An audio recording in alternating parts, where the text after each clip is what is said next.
Assalamualaikum guys, this is Daniel Yasin with you with another lecture on education portal. Guys, आज का जो हमारा topic होने वाला है वो एक बिल्कुल न्यू सब्जेक्ट का होने वाला है और ये YouTube चैनल पर जो है पहला लेक्चर होगा हमारा लॉ का। इसमें हम स्टार्ट कर रहे होंगे फर्स्ट चैप्टर से जिसका नेम है इंट्रोडक्शन टू लीगल सिस्टम से हम स्टार्ट कर रहे होंगे और इसके कुछ बेसिक्स हैं वो हम डिस्कस कर रहे होंगे। तो सब्जेक्ट स्टार्ट करने से पहले आपको ये पता होना चाहिए कि ये जो है आपका एक थ्योरेटिकल सब्जेक्ट है और जो है आपने क्या करना है इसमें बेसिकली आपने टॉपिक्स को समझना आपके लिए काफ़ी इम्पोर्टेंट है। कई कई काफ़ी जगह जो है ना रट्टा भी है, मतलब जैसे डेफिनेशंस वगैरह हैं तो वहाँ पे आपको रट्टा भी लगाना पड़ेगा और जो है लेकिन रट्टे से पहले आपको समझना भी पड़ेगा क्योंकि इसमें ये दोनों चीज़ें क्यों इन्वॉल्व हैं वो इस वजह से इन्वॉल्व हैं कि आपका जो एग्जामिनर है वो काफ़ी चीज़ें तो डायरेक्टली आपसे एज डेफिनेशंस पूछ लेता है, लेकिन काफ़ी जगह ऐसा होता है कि वो जो है आपको ये कहता है कि एक जो है ना आपको दे देता है, वो सिनेरियो दे देता है और आपको वो सिनेरियो के अंदर जो है ना आपने जो कॉन्सेप्ट है वो अप्लाई करना होता है। तो वो जो है इस तरह आपके पास अगर जो है ना उसका कॉन्सेप्ट नहीं होगा तो आप वो अप्लाई कैसे करेंगे। तो सिर्फ रट्टा भी नहीं चलेगा और जो है ना सिर्फ कॉन्सेप्ट भी नहीं चलेगा, तो एक मिक्सचर चलेगा।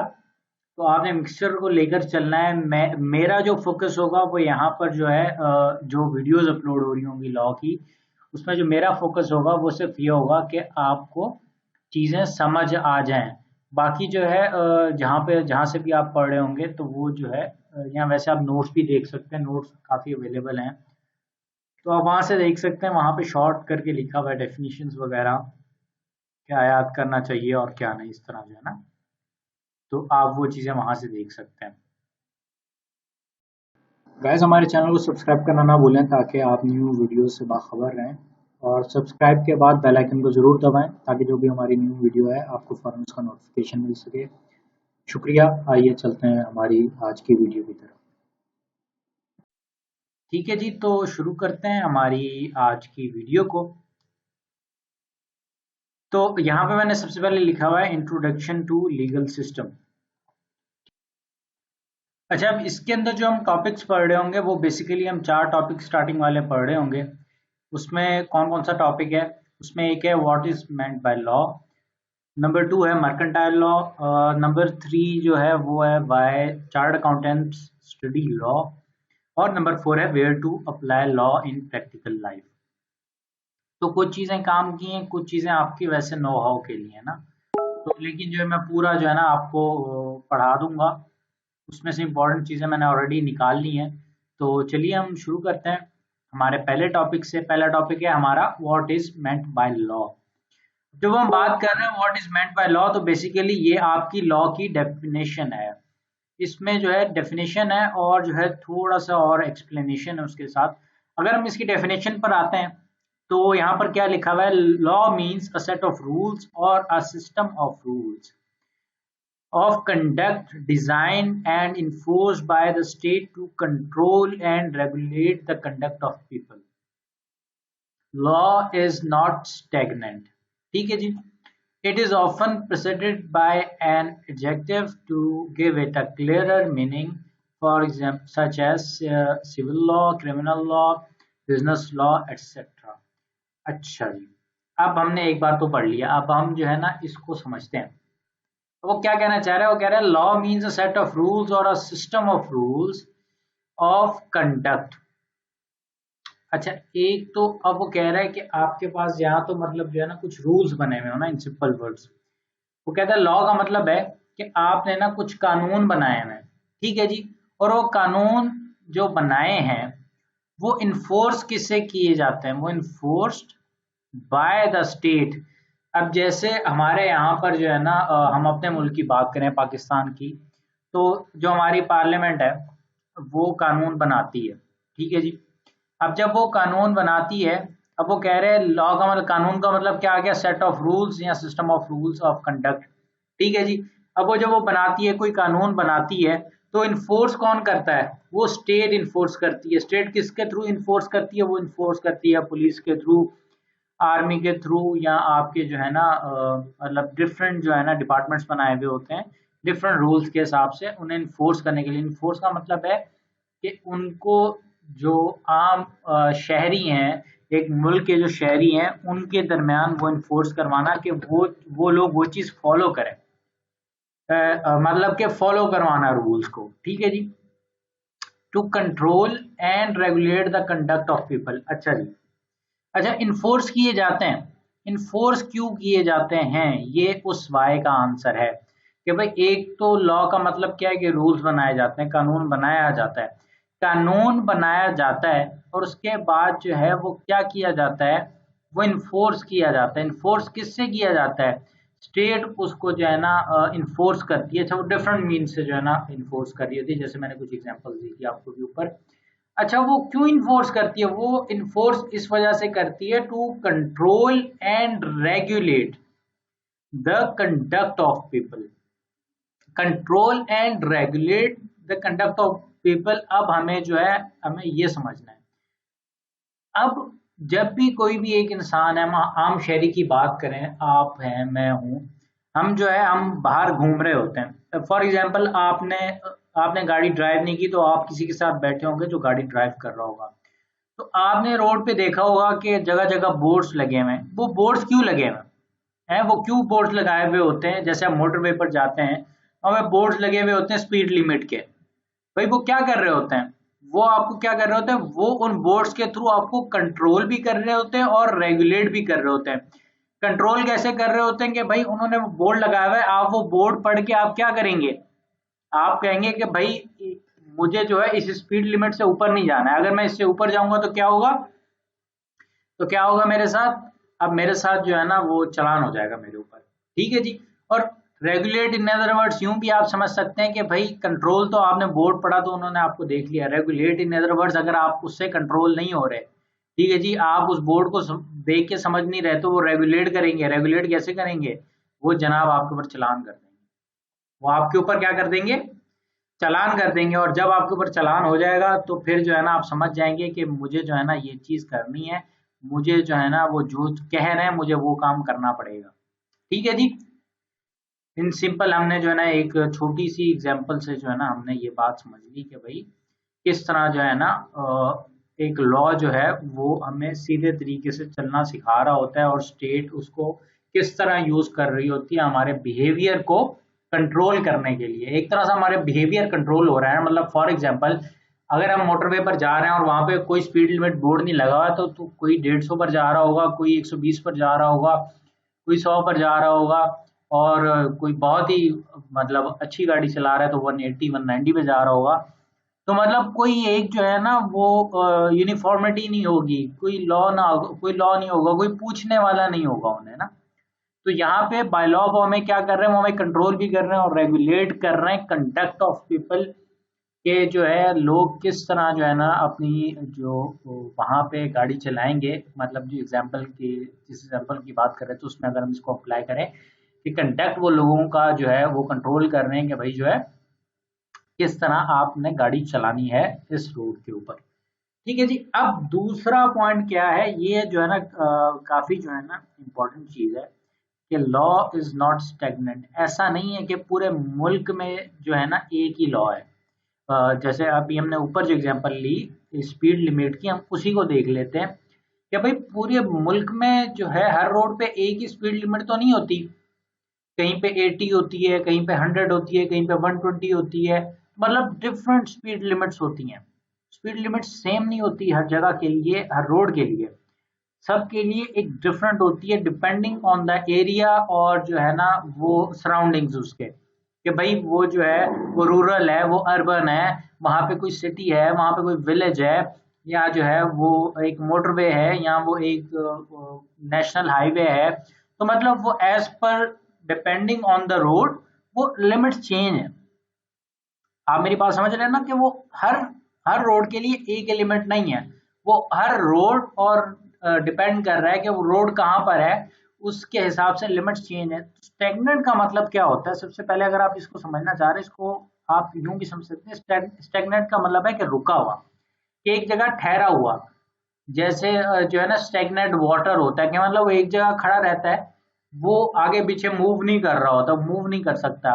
लेकिन जो है ना अगर हम दूसरा देखें, रिवर्स को देखें तो वो वाटर जो है मूव कर रहा होता है ना, वो मूव कर रहा होता है, वो अपने आप को मोल्ड कर रहा होता है, जैसे उसकी सरफेस होती है, जैसे उसका जो एरिया होता है वो उस हिसाब से ना खुद को एडजस्ट कर रहा होता है। तो लॉ बिल्कुल ऐसा ही है कि वो डिपेंड कर रहा होता है मुख्तलिफ फैक्टर्स के ऊपर, वो हर जगह के लिए सेम नहीं होता।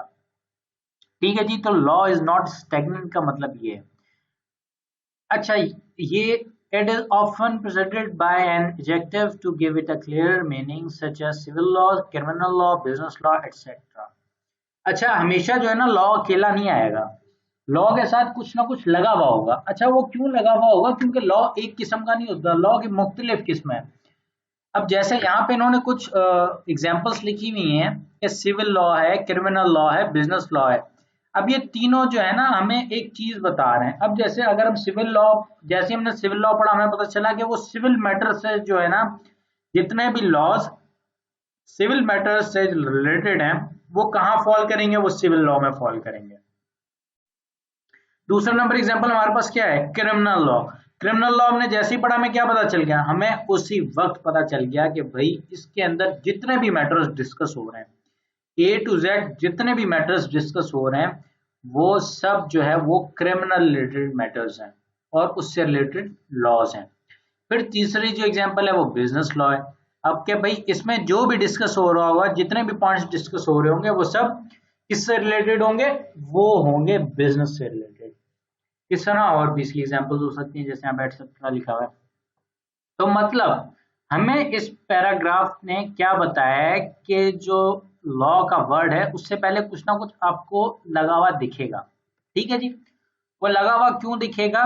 वो आपको क्लियरर मीनिंग देने के लिए लगा हुआ दिखेगा। वो इस वजह से लगा हुआ दिखेगा कि वो आपको बता सके कि ये जो सेट ऑफ रूल्स है, लॉज है, ये किसके लिए है। ठीक है जी, तो आई होप आपको जो लॉ की डेफिनेशन है वो क्लियर हो गई होगी। ठीक है जी, अब हम मूव ऑन करते हैं हमारे अगले पॉइंट की तरफ। अगला पॉइंट हमारा क्या है? Definition of mercantile law. अच्छा, ये बिजनेस लॉ है, ये हमने थर्ड पढ़ा है ना, ये वही है। हम बिजनेस लॉ पढ़े होंगे। बिजनेस लॉ के in other words mercantile law भी कहा जाता है। अच्छा, जब हम बिजनेस लॉ की डेफिनेशन पढ़ते हैं, सबसे पहले हम एक बार रीड कर लेते हैं। Business law is the part of civil law which deals with the rights and obligations of persons dealing with each other. It includes laws relating to contracts, partnerships, sale of goods, negotiable instruments, etc. अब भाई वो कह रहे हैं कि ये जो आपका लॉ है, जो मर्केंटाइल लॉ है, जो बिजनेस लॉ है आपका, वो क्या है? वो सबसे पहले क्या है? वो एक चंक है। अब जैसे हमने ऊपर जो एग्जांपल्स देखी थी सिविल लॉ की, समझ लो सिविल लॉ का एक चंक है कि सबसे पहले आप, अच्छा मैं यहाँ पे एक और चीज बताता चलूँ कि सिविल लॉ का मतलब क्या है। सिविल लॉ का मतलब है कि जो पर्सन टू पर्सन कोई इश्यूज होते हैं ना, कि जैसा मेरा मसला और आपका मसला, स्टेट का मसला नहीं, हमने हमने स्टेट के साथ कोई मसला नहीं किया, आपने मेरे साथ कोई मसला किया या मैंने आपके साथ कोई भी मसला किया है, तो वो जो कवर हो रहे होते हैं वो कहाँ पर कवर हो रहा होता है? वो टोटली कवर होता है आपका सिविल लॉ में। वो फिर इसमें फिर आगे डिफरेंट चंक्स आ जाते हैं, जैसे उसमें से एक चंक है आपका बिजनेस लॉ। अब बिजनेस लॉ क्या कह रहा है? Business law is the part of the civil law which deals with the rights and obligations of persons dealing with each other. अब इसमें हम क्या पढ़ते हैं? हम इसको ब्रेक कर लें तो ये सबसे पहले हमें क्या पता चल गया कि भाई ये सिविल लॉ का एक चंक है। दूसरी क्या चीज बता रहा है कि which deals with the rights and obligations, के हमारे एक दूसरे के ऊपर जो राइट्स हैं और जो हमारी जिम्मेदारियां हैं वो हमें बताता है कि भाई वो हमें कौन बताता है? मर्केंटाइल लॉ बताता है। Business law is the part of civil law. सबसे पहले पॉइंट हमने ये पढ़ा। फिर हमने क्या पढ़ा कि वो हमें बताता है कि हमारी जिम्मेदारियां क्या हैं और हमारे राइट्स क्या हैं of persons dealing with each other, जब भी हम कोई डील कर रहे हैं। अच्छा, अब वो डीलिंग जो है ना मल्टीपल टाइप्स की हो सकती है। उसमें जो है ना जैसे यहाँ पे नीचे एग्जांपल्स दिए हुए हैं। It includes laws relating to contracts, partnership, sale of goods, negotiable instrument etcetera. इसमें कंपनीज को छोड़ के बाकी डिफरेंट टाइप्स की जो हम डीलिंग्स कर रहे होते हैं आपस में, वो सब आ जाती हैं, और ऑलमोस्ट सब कवर हो रहा होता है इसमें ना, आपकी कंपनी रिलेटेड इश्यूज को छोड़कर, क्योंकि कंपनी लॉ एक सेपरेट जो है ना वो एक साइड है। यहाँ पे हम सिर्फ जो है ना पर्सन टू पर्सन डीलिंग की बात कर रहे हैं, ठीक है जी। वो भी हम, अच्छा, कंपनी भी एक पर्सन होती है, लेकिन वो जो है वो एक डिफरेंट चीज है। वो इसमें वो भी इससे लिंक्ड है, ऐसा नहीं है कि वो इससे लिंक्ड नहीं है, लेकिन जो है अभी फिलहाल के लिए हम इसको आइसोलेटेड पढ़ रहे होंगे, वो हम सेपरेट रखेंगे और इसे हम आइसोलेटेड पढ़ रहे होंगे, ठीक है जी। अब यहाँ पे एंड में हमने पढ़ लिया कि भाई it includes laws relating to contracts, partnerships, sale of goods, negotiable instruments. अच्छा, तो कॉन्ट्रैक्ट्स जो हम कर रहे होते हैं कि भाई आपने सुना होगा कि भाई इतने का कॉन्ट्रैक्ट कर लिया है, ये घर जो है बन रहा है, इसका इतने का कॉन्ट्रैक्ट हुआ है, फिर जो है भाई ये पार्टनरशिप पे बिजनेस हो रहा है, इसका इतना शेयर है, इसका इतना शेयर है, फिर जो है ना सेल ऑफ गुड्स के भाई कुछ आपने बेचा है किसी को, या किसी से कुछ खरीदा है, ठीक है जी। और जो है ना नेगोशिएबल इंस्ट्रूमेंट जो है ना, ये आगे जो है ना काफी डिटेल्ड जो है ना एक चैप्टर है, और जो है ये बहुत जो है ना इस, अच्छा, ये एक मेजर पार्ट भी है आपके एग्जाम्स का, तो जो है इसको हम काफी डिटेल में आगे जाके हम पढ़ेंगे। अच्छा जी, तो यहाँ पे हमारी जो है ना डेफिनेशन ऑफ मर्केंटाइल लॉ हमने कंप्लीट कर ली है। अब हम आ जाते हैं कि भाई चार्टर्ड अकाउंटेंट्स ने क्यों पढ़ना है, भाई उनका इससे क्या लेना देना है।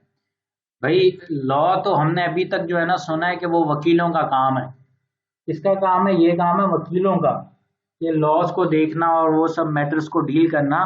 तो अब ये चार्टर्ड अकाउंटेंट्स को क्यों ये जो है ना पढ़ाया जा रहा है, ये उन्हें क्यों ये सरदर्द दिया जा रहा है कि भाई आपने भी ये पढ़ना है। अच्छा, अब उसका रीजन है, और इसका बहुत अच्छा रीजन है।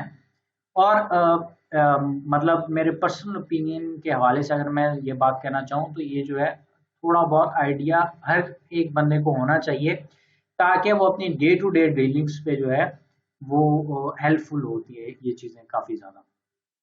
अच्छा जी, अब हम दोबारा आते हैं हमारे टॉपिक पर। तो why C A study law.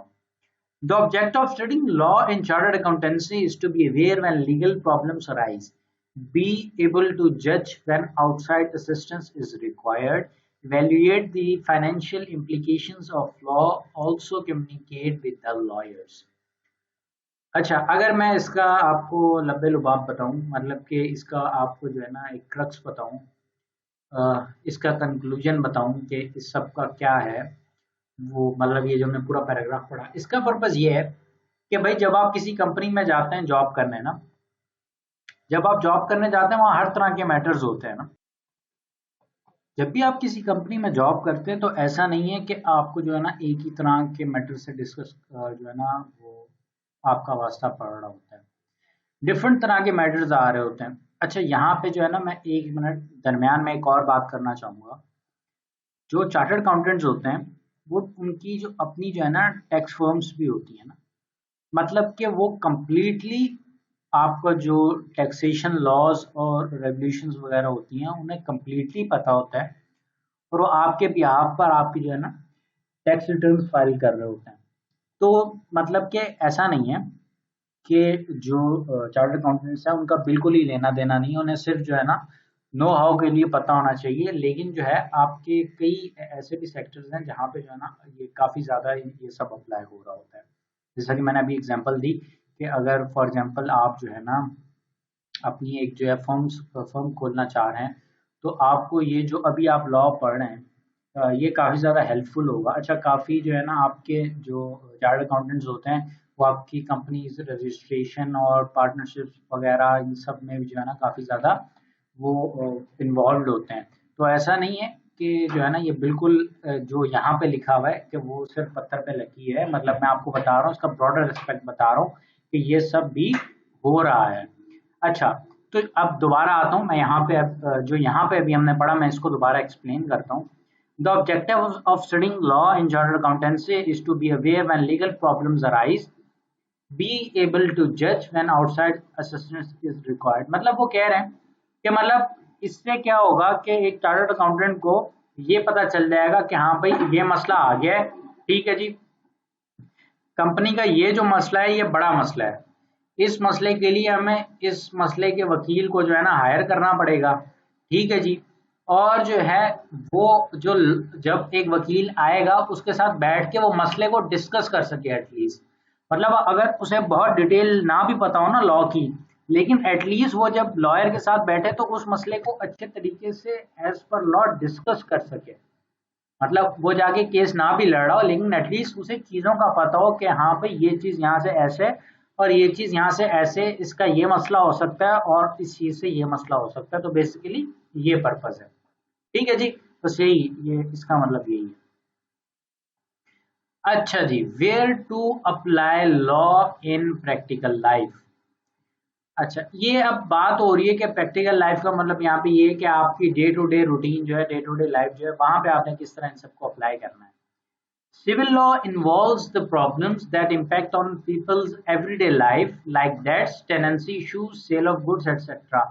One should know the law to which is subject because generally ignorance of law is neither excuse nor defense. अच्छा, सबसे पहले ना आपको सबसे पहले एंड वाला जो है ना, ये मैं आपको ना बड़ी मजे की चीज है ना, ये आपको समझाता हूँ। अच्छा, फॉर एग्जाम्पल जो है ना, आप आपको जो है ना पता ही नहीं है, जैसे हमने ऊपर मैंने एग्जांपल दी थी वो कार वाली ना, स्पीड लिमिट का। अब फॉर एग्जांपल, अब भाई कोई मतलब ऐसा बंदा है जिसने कभी कोई गाड़ी लेके निकला ही नहीं है, जिसको पता ही नहीं है कि ऐसा भी कोई कानून होता है कि ये जो बोर्ड लगे हुए हैं इनको देख के जो है ना आपने उस हिसाब से अपनी गाड़ी की स्पीड रखनी है। अगर आप उससे ऊपर जाएंगे आपके ऊपर चालान हो जाएगा। अब वो बंदा पहली बार गाड़ी लेके निकला है, ठीक है जी।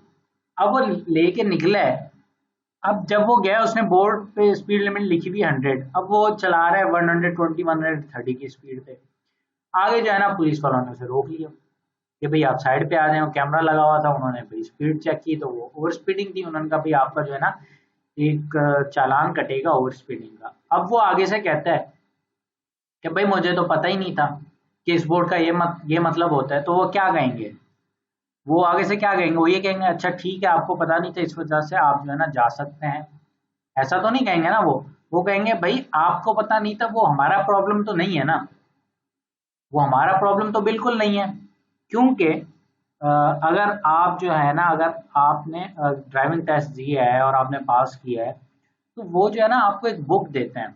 उस बुक में जितनी भी रोड साइंस होती है ना वो सारी होती हैं, उसके साथ उनका मतलब लिखा हुआ होता है। तो भाई ये जो है इसका ये पर्पज है, इस साइन का ये साइन है, इसका ये पर्पज है।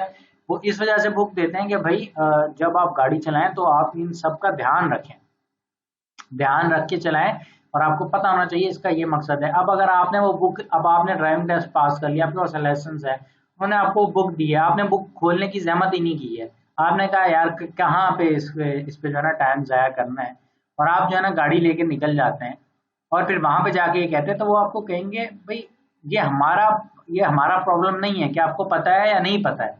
मतलब उन्होंने तो अपना जो है ना काम पूरा कर दिया था आपको बताने के लिए। अब आपने जो है, अब आपने उसके ऊपर अमल नहीं किया या आपने उसके ऊपर रिसर्च नहीं की, तो वो जो है उनका प्रॉब्लम तो नहीं है ना, वो तो आपका प्रॉब्लम है। तो वो क्या कहेंगे कि भाई वो यही बात आ गई यहाँ पे कि ignorance of law is neither excuse nor defence, कि ना तो वो एक्सक्यूज है ना आप उसको जो है ना, अगर मतलब फॉर एग्जांपल आप जो है ना उससे लड़ाई शुरू कर देते हैं, ठीक है जी। आपने उससे लड़ना शुरू कर दिया कि मुझे पता नहीं है और तुम जो है ना ये कर रहे हो, मेरा चालान काट रहे हो, तुम पैसे हटाना चाहते हो और ऐसे वैसे, और वहां पे जो है ना हाथापाई हो गई। अब हाथापाई हो गई, वहां पे उन्होंने पुलिस बुलवा ली दूसरी, ये तो मोटर पुलिस होगी जिसने आपको चालान काटी, तो उन्होंने दूसरों को बुलवा लिया कि भाई आ जाओ यहाँ पे बंदा जो है ना हमसे लड़ाई कर रहा है, इसको पकड़ना है, अंदर करना है। चलो भाई, आप उन्होंने आपको डाल दिया हवालात में। अब जब आप जज के सामने पेश होते हो आप कहते हो कि भाई ये मेरा चालान काट रहा था और मुझे तो इस चीज का पता ही नहीं था। तो वो आगे से क्या कहेगा कि ये डिफेंस नहीं है आपका, मतलब इस चीज को आप एज अ डिफेंस नहीं बना सकते कि आपको पता नहीं था और आपने इस वजह से इससे लड़ाई कर ली, हालांकि वो अपनी ड्यूटी कर रहा था और वो बिल्कुल ठीक ड्यूटी कर रहा था।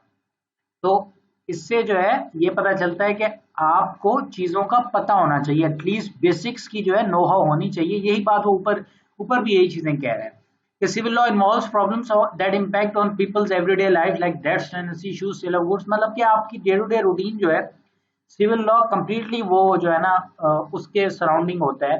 कि भाई आप जो डे टू डे डीलिंग्स कर रहे होते हैं, आप चीज़ें खरीद रहे हैं, चीज़ें बेच रहे हैं, किसी से कर्जा ले रहे हैं, किसी को कर्जा दे रहे हैं, आप घर किराए पे ले रहे हैं, आप घर किराए पे दे रहे हैं, तो वो जो है वो सब उसी में आ रहा होता है। तो वो यहाँ पे ये कहना चाह रहा है कि आपको वो सब पता होना चाहिए, ताकि आपकी डे टू डे लाइफ जो है वो और बेहतर हो सके। तो इस तरह हम क्या कर सकते हैं, हम यहाँ पर